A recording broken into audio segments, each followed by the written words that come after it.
we are precious and need to be reassured by men. So, yun nga, we are precious, ganyan. We are equal in worth and dignity. So this requires honor and respect for one another. Just like we sisters, we need to respect yung brothers din, ganun din. Women are created to be the partners of men in the plan of God. So we have complementary roles. Yung lalaki, meron talagang siyang role. Yung babae, meron din talagang siyang role. So, ganun tayo. That's how we are equal.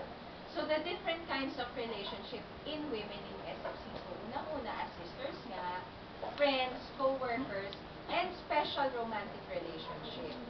So before moving into a full-blown romantic assault talaga eh, kailangan yung mga brothers should see should see us women as a sister. Unang-una, kailangan mahalin mo muna kami bilang sister. Next, as a friend.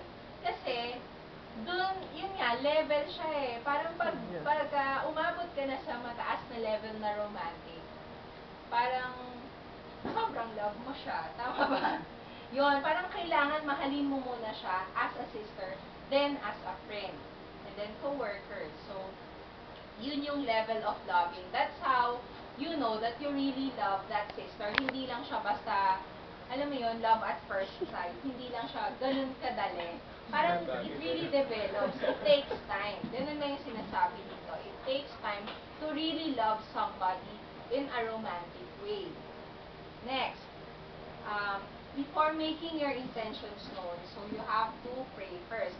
Katulad ng sa atin, kung gusto natin sagutin yung brothers, kailangan magdasal. So yung brothers, if you want to pursue a sister, kailangan nyo rin ipagdasal yung sister na yon kung siya talaga.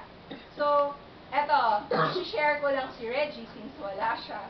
Sabi niya sa akin,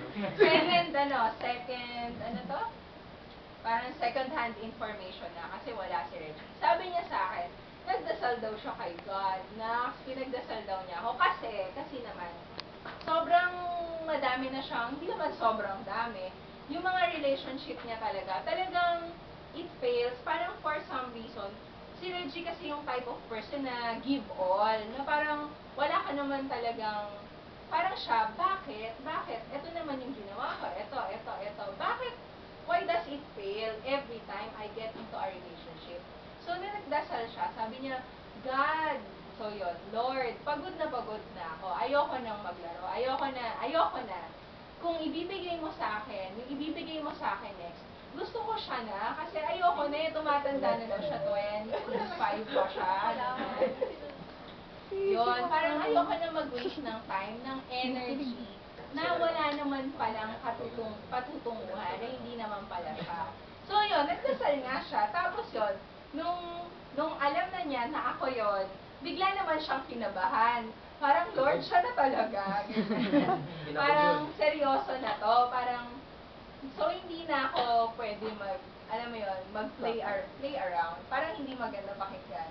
Parang, maglaro. Parang, oo, parang ito na yun eh. So parang, kinabahan naman siya bigla. Pero what I'm trying to say is, before you get into a relationship, siguro para hindi kayo masyado masaktan or hindi kayo masaktan, you really have to pray for it.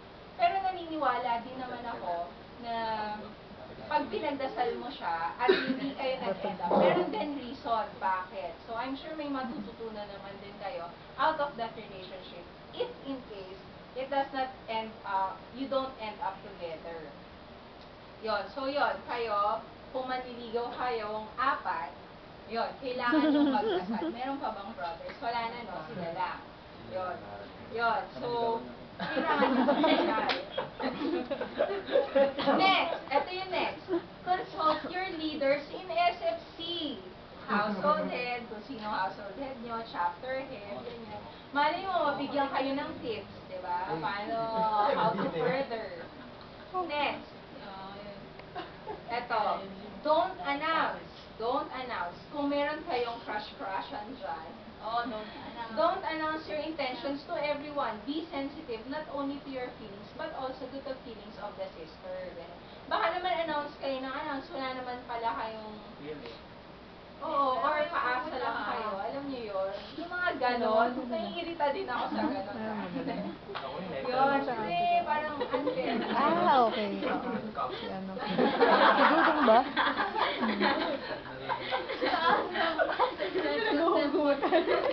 Next. Ito, ang most important. What I've been pointing at. If you are not sure, be careful not to lead them on and create undue expectation. Parang huwag naman kayong magpaasa talaga kasi masakit talaga yun pag, although yung sisters, huwag kayong mag-feeling, di ba? Pero yung brothers, huwag kayong magpaasa. So yun, kung yung sisters huwag mag-feeling, yung brothers huwag magpaasa. So, sisters na nagpapaasa. yun nga, kaya Ang lalim. Nagugu. hindi, kaya mga sisters, kung friends lang talaga, tell him right away kung wala talaga. So yung brothers, kung magiging sweet kayo, be sweet to everyone. Para lang walang gulo. Alam mo yun? Laki mo makatawa. Nagugutan ko. Meron kasing guys na sweet lang talaga eh. Pero sana kung halimbawa bibigay kayo ng gift or flower, huwag lang sa isa, sa lahat. Diba? Kung wala kayong intention.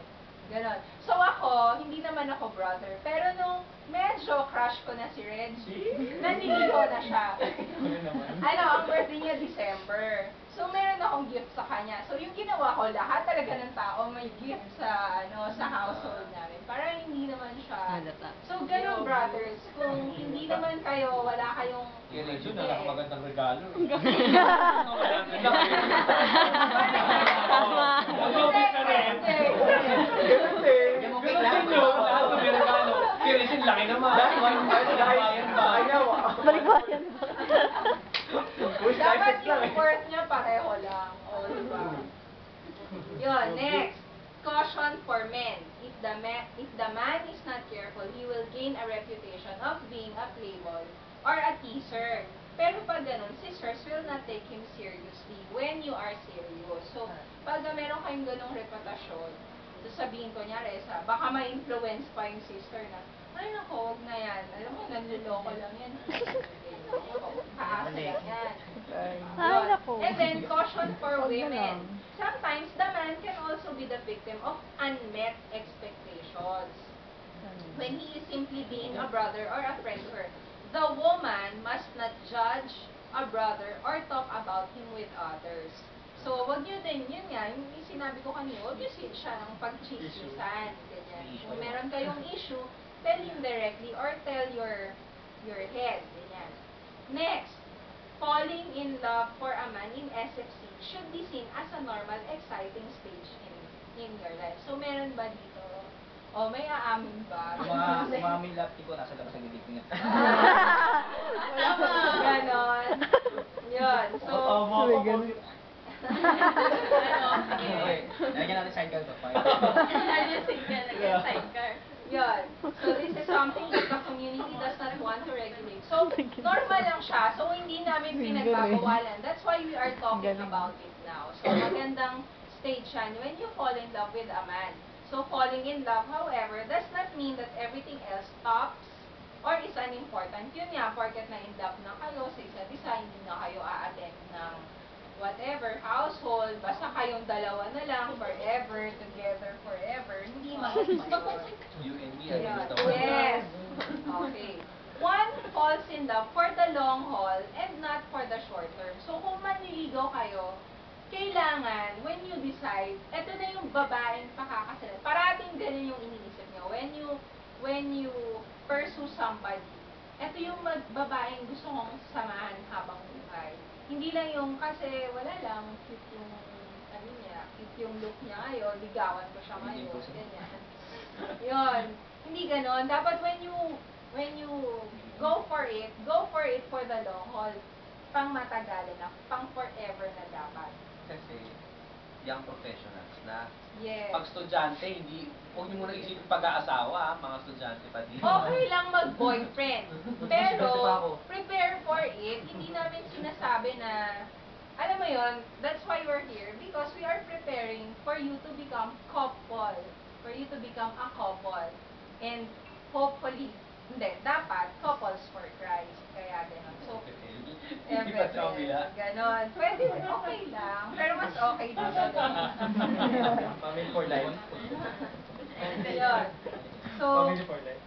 when one falls in love, do not neglect your commitment and service because you are in love. Minsan kasi, unfortunately, may mga ilan, biglang nagiging inactive na, alam mo yun, ewan ko kung bakit naman gano'n, na nagka-boyfriend lang, ganyan.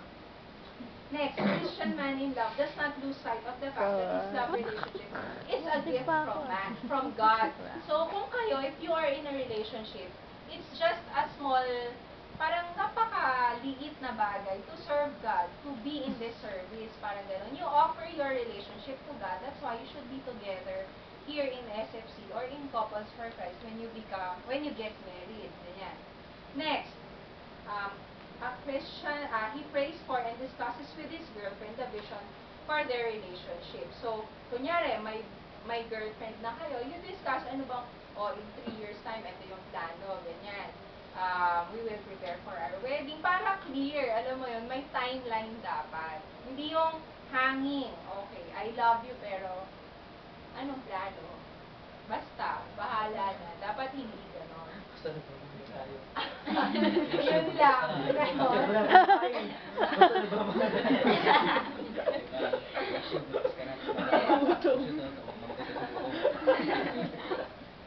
Next, he helps his girlfriend grow as a woman of God. So you encourage also your girlfriend to serve here in the community, leads her to a life of righteousness and holiness. And you should support your girlfriend in case you have a girlfriend or in the future in her Christian service. So, ganon, dapat as a man, ang focus natin, or as an SFC, ang focus natin, really God.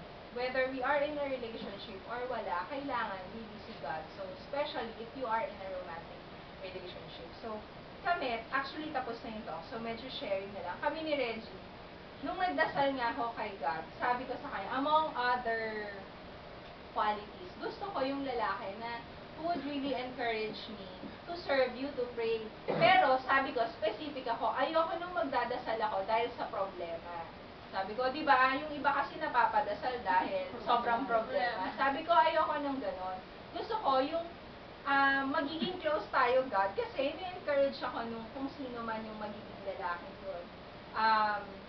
Para mag-serve sa'yo. So, natupad naman yun. And I believe na pag nagdadasal ka, na sinabi rin naman ni Reggie, di ba, nagdasal siya, kaya yun, nag-meet kami, siguro nagkasabay kami ng dasal, ganyan. Although ako, bago ako pwede yun.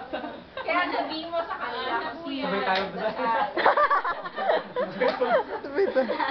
Yun. So, very important yung prayer. So, if you don't know yet, for some of you who doesn't know yet, kami ni Reggie, classmates kami ng kinder. So, nag-meet lang kami after graduation. We have a picture together. Actually, dala ko siya. Ito kami. Nung bata, siya yung first dance ko. Mas matangkad na ako kahit dati pa. Yun.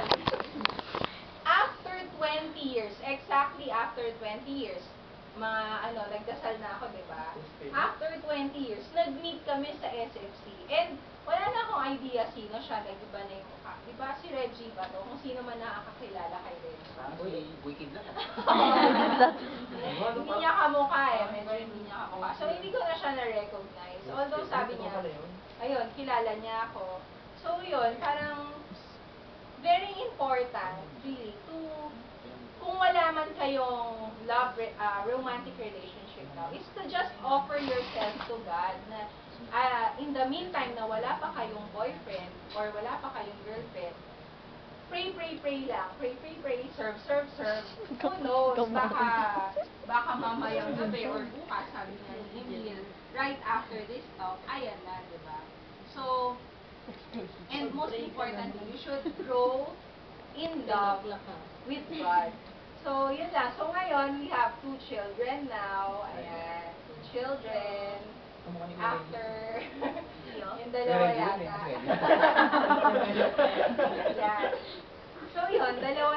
anak namin ngayon. And gusto namin na syempre, we continue to serve God. So, nagsimula as brothers and sisters naman talaga kami, and then friends, co-workers, until we became boyfriend and girlfriend, tas ngayon, couples for Christ. So, I pray that it's just like Emil and Dari. So, I pray for each one of you, ganun din yung mangyari sa inyo. And I know, di ba, cute yung story namin. I'm sure cute din yung story ni Emil. Kung sino mang wala pang love story sa inyo, cute din yon for sure. Maganda rin yung story na bibigay sa inyo ni God.